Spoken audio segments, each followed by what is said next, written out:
Assalamu alaikum everyone, this is me Moin Manzoor in front of you, and today I am going to deliver my presentation on pituitary gland. So let's start. First we will discuss what is pituitary gland, and then we will discuss anatomy of pituitary gland. After that we will discuss functions of pituitary gland and working of pituitary gland. So let's begin. First of all, pituitary gland. Pituitary gland is also known as master gland as it secretes number of hormones and regulate the functioning of other endocrine glands. तो जो ये pituitary gland है इसको master gland भी कहा जाता है क्योंकि ये बहुत सारे हार्मोन सिक्रीट करता है, तकरीबन 7 हार्मोन ये सिक्रीट करता है और बाकी जो एंडोक्राइन ग्लैंड्स है उनकी फंक्शनिंग को भी ये कंट्रोल करता है। सबसे पहले हम यहाँ पर देखेंगे कि एंडोक्राइन ग्लैंड्स होते क्या हैं। जो ये एंडोक्राइन ग्लैंड्स होते हैं ये वो ग्लैंड्स होते हैं जो अपनी सिक्रीशन डायरेक्ट पोर करते हैं ब्लड में। फॉर एग्जांपल पिट्यूटरी ग्लैंड ने यहां पर एक हार्मोन छोड़ा TSH, ठीक है, तो वो जाएगा डायरेक्ट ब्लड में, चला गया वो ब्लड में। तो जैसा कि आप सबको पता है कि ब्लड जो है वो पूरी बॉडी में सर्कुलेट होता है और जो हार्मोन्स ब्लड में गए हैं ऑब्वियस सी बात है ये भी पूरी बॉडी में सर्कुलेट होंगे। और जो हार्मोन है ये पर्टिकुलर ऑर्गन्स पे काम करता है जिनका नाम होता है टारगेट साइट्स। कैसे काम करता है देखते हैं। तो ये पूरी ब्लड में चला गया, ब्लड सर्कुलेट होगा और ये थायराइड ग्लैंड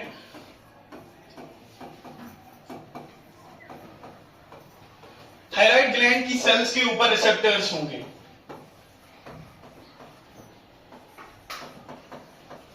तो रिसेप्टर्स क्या होते हैं, ये कुछ इस शेप के होते हैं जो हार्मोन्स पर्टिकुलर हार्मोन्स के लिए बने होते हैं।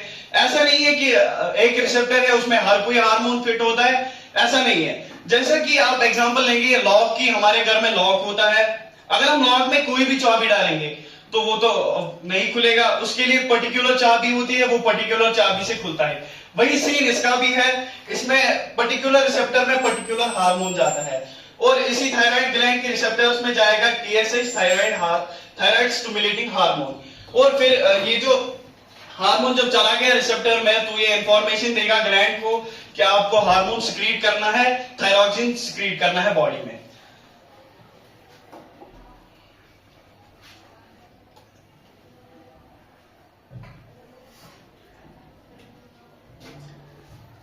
तो इसके बाद हम पढ़ेंगे एनाटॉमी ऑफ पिट्यूटरी ग्लैंड। तो ये जो पिट्यूटरी ग्लैंड है ये अटैच्ड होता है to the base of the brain, मतलब ये ब्रेन है, इसके बेस से ये कनेक्टेड होता है एक बोन में जिसका नाम है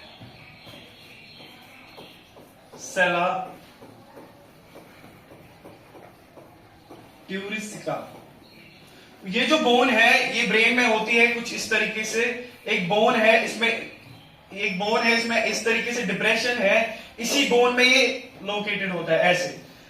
ये पी शेप, मतलब पी जितना एक मटर का दाना होता है इतना बड़ा होता है, अप्रोक्सीमेटली इसका वेट होता है 0.5 ग्राम। और आगे चलते हैं।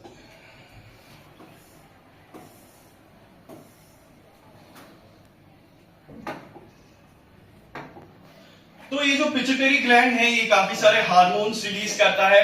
पिट्यूटरी ग्लैंड पहले ऐसे होता है, कुछ ऐसे,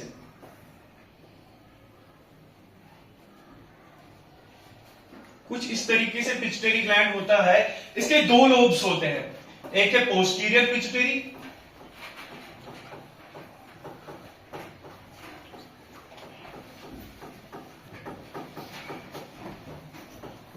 ये वाला है एंटीरियर पिट्यूटरी।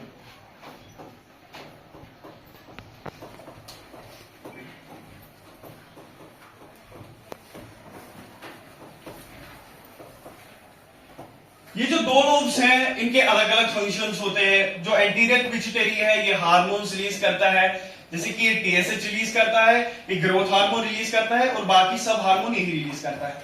लेकिन जो ये पोस्टीरियर पिट्यूटरी है ये कनेक्टेड होता है हाइपोथैलेमस से पोस्टीरियर स्टार्ट के जरिए। जो हाइपोथैलेमस है वो जो हार्मोन सिक्रीट करता है वो जाते हैं सीधे पोस्टीरियर पिट्यूटरी में और वहां पर वो स्टोर रहते हैं। यहां पर है ग्रोथ हार्मोन जो रिलीज करता है एंटीरियर पिट्यूटरी। जो ग्रोथ हार्मोन है ये डेवलप करता है एक चिल्ड्रन और एक इंसान इंडिविजुअल की जो ग्रोथ एंड डेवलपमेंट है उसको ये करता है। अगर पिट्यूटरी ग्लैंड में कुछ मतलब उसमें डिसऑर्डर आ गया, कुछ उसने ज्यादा हाइपर सिक्रीशन कर दी ग्रोथ हार्मोन की, तो एक इंसान जो है वो बहुत लंबा हो जाएगा, उसमें गैगेंटिज्म हो जाएगा। और अगर हाइपो सिक्रीशन होगी मतलब कम सिक्रीट कर दिया तो उससे भी एक दिक्कत होगी कि जो आदमी है वो बोना रह जाएगा, उसमें डवार्फिज्म होगा। इसके बाद है ल्यूटेनाइजिंग हार्मोन एंड एफएसएच। ये हार्मोन्स भी पिट्यूटरी ग्लैंड रिलीज करता है और ये जो हार्मोन्स है ये रिप्रोडक्टिव एक्टिविटीज में हेल्प करते हैं, जैसे कि स्पर्म फॉर्मेशन एंड ओव्यूलेशन। इसके बाद है थायराइड स्टिमुलेटिंग हार्मोन, जो कि हमने पहले ही आपको बता दिया है कि thyroid stimulating hormone metabolism rate को रेगुलेट करता है।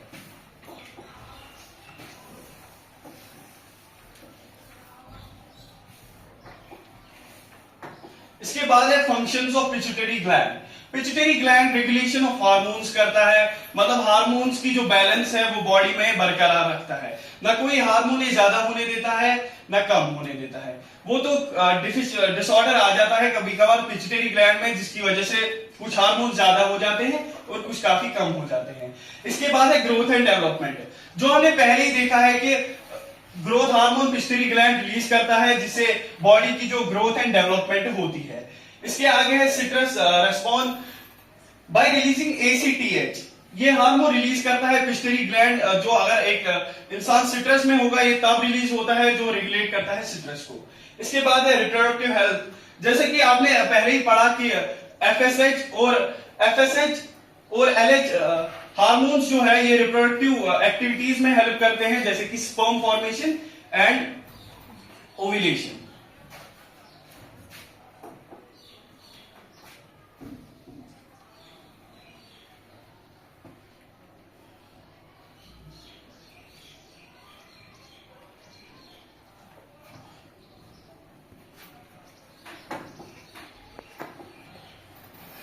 तो आ गए हम इस टॉपिक के कंक्लूजन पे।